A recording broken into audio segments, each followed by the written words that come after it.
अस्सलामुअलैकुम व्यूवर, जैसा कि आप जानते हैं पाकिस्तान और साउथ अफ्रीका के दरमियान टेस्ट मैच जारी है। आज उस टेस्ट मैच का दूसरा दिन था और दूसरे दिन जब खेल का आगाज़ हुआ तो पाकिस्तान ने 313 फॉर 5 थे पहले दिन के जब एंड हुआ मैच।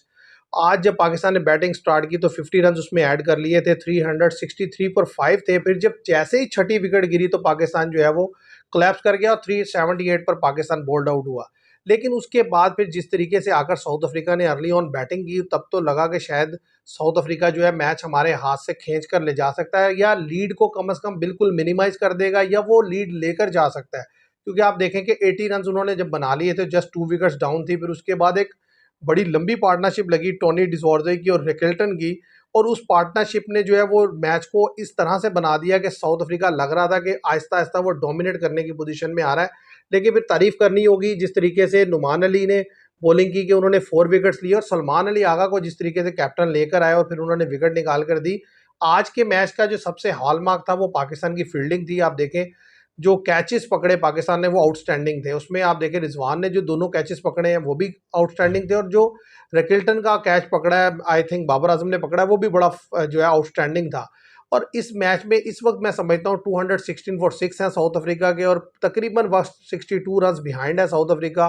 4 विकेट्स पाकिस्तान को चाहिए और जिस तरीके का टर्निंग ट्रैक है उस पर मैं समझता हूँ ज़्यादा से ज़्यादा 30-40 रन के अंदर जो है बाकी की विकेट्स पाकिस्तान को लेनी चाहिए हर सूरत। तभी पाकिस्तान जो है इस टेस्ट मैच में अपनी पकड़ मजबूत कर पाएगा, क्योंकि अगर 100 प्लस की लीड होगी आपके पास तो सेकंड इनिंग्स में आप 200 भी लगा देंगे अगर बोर्ड पर, तो 300 प्लस साउथ अफ्रीका से करना होगा, जो लास्ट इनिंग्स में जो है करना नामुमकिन होगा। और दूसरी चीज़ ये है कि वो जैसा टर्न है वो जल्दी जाएंगे। और एक चीज़ वाज़े तौर पर नज़र आई आज के पाकिस्तानी जो बॉलर थे वो यानी कि राइट हैंडेड बैटर्स के अगेंस्ट ज़्यादा बेहतर बॉल की उन्होंने लेफ्ट हैंडेड बैटर के अगेंस्ट।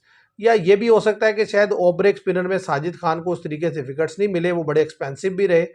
लेकिन उन्होंने मतलब बार बार वो अपॉर्चुनिटी तो क्रिएट कर रहे थे, लेकिन वो जो भी यानी कि डिसीजन आया वो उनकी फेवर में नहीं आया, या थर्ड यानी कि अगर रिव्यू लिया वो भी उनके अगेंस्ट गया। तो लेफ्ट हैंडेड बैटर के अगेंस्ट जो है पाकिस्तानी बॉलर स्ट्रगल किए। इसलिए आप देखें रियान रकिल्टन और टोनी डिजोर्जे दोनों ने जो है वो एक ने 71 किया और एक जो 81 पर नॉट आउट है।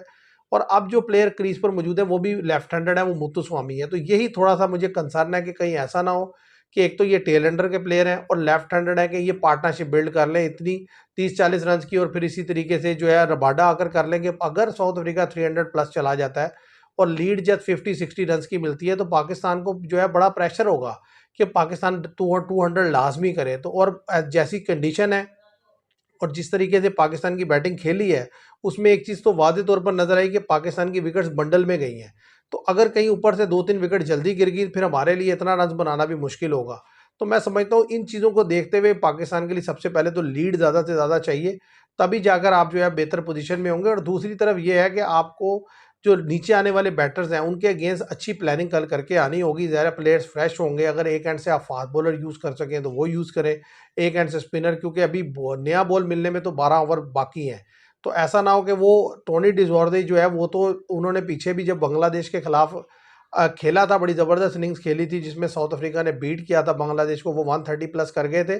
तो मैं समझता हूँ आज के दिन में अगर आप सेशन बाय सेशन देखें तो पहले सेशन को मैं 50-50 कहूँगा कि पाकिस्तान आकर अच्छा खेला, फिर साउथ अफ्रीका ने कम बैक किया। दूसरे सेशन में मैं समझता हूँ साउथ अफ्रीका ने डोमिनेट किया, तीसरे सेशन को पाकिस्तान ने डोमिनेट किया, क्योंकि तीसरे सेशन में पाकिस्तान ने 4 विकेट्स ली उनकी। तो इस वक्त जो सिचुएशन है वो ये है कि अगर 2 दिन के 6 सेशन देखे जाएँ तो 6 में से 4 सेशन ऐसे थे या 3 सेशन ऐसे आप कह सकते हैं जिनमें 3 सेशन ऐसे थे कि जिसमें पाकिस्तान ने डोमिनेट किया है, 2 में मैं समझता हूँ कि साउथ अफ्रीका ने डोमिनेट किया है, और एक सेशन ऐसा है जो कि 50-50 रहा है। तो पाकिस्तान को एज हासिल है। अब देखना ये कि कल के दिन में जो पहला सेशन है उसको पाकिस्तान कैसे खेलता है। अगर तो पहले 1 घंटे में पाकिस्तान उन्हें आउट कर लेता है और खुद आकर बेहतर बैटिंग करता है तो फिर पाकिस्तान के जीतने के चांसेस कल ही नज़र आने शुरू हो जाएंगे। क्योंकि देखें ये जिस तरीके का ट्रैक है इसने मजीद डिटीरियरेट होना है, पिच में मजीद मदद आनी है स्पिनर के लिए, बाउंस भी है, ऑड बॉल बैठ भी रहा है, टर्न भी अच्छा खासा है, और यानी कि बैट्समैन स्ट्रगल कर रहे हैं। वो तो अगर आप टोनी डिसॉर्जे की इनिंग्स देखें वो बड़े लकी रहे, 2-3 दफ़ा बचे, अपीलें भी हुई, और उसके बाद जैसे जैसे मौका मिलता गया फिर वो शॉट्स भी खेलते चले गए। तो मैं समझता हूँ रिकल्टन उनकी निस्बत बहुत ज़्यादा जो है ना जिसे कहते हैं फॉर्मिडेबल खेल रहे थे, बड़े बैलेंस खेल रहे थे, लेकिन इवन देन उनकी विकेट गिर गई। टॉनी डिजोर्डा स्ट्रगल कर रहे थे, लेकिन वो बार बार उन्हें मौका मिलता गया, अच्छा सेट हो गए, रन्स बना लिए और अब तो पॉसिबिलिटी है कि बड़ा खेल सकते हैं। और उनके ऊपर साउथ अफ्रीका का जो है ना बहुत कुछ डिपेंड कर रहा है इस मैच में। अगर वो खड़े रहे एक एंड से तो फिर तो चांस है कि नीचे आने वाले बैटर सपोर्ट करते जाएंगे और साउथ अफ्रीका एक डिसेंट रन कर लेगा।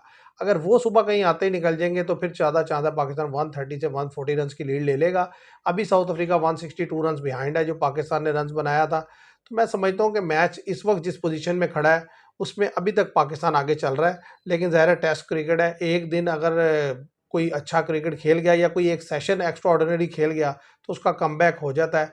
अब कल के दिन पे डिपेंड करेगा कि पाकिस्तान क्या स्ट्रेटजी बनाकर आता है।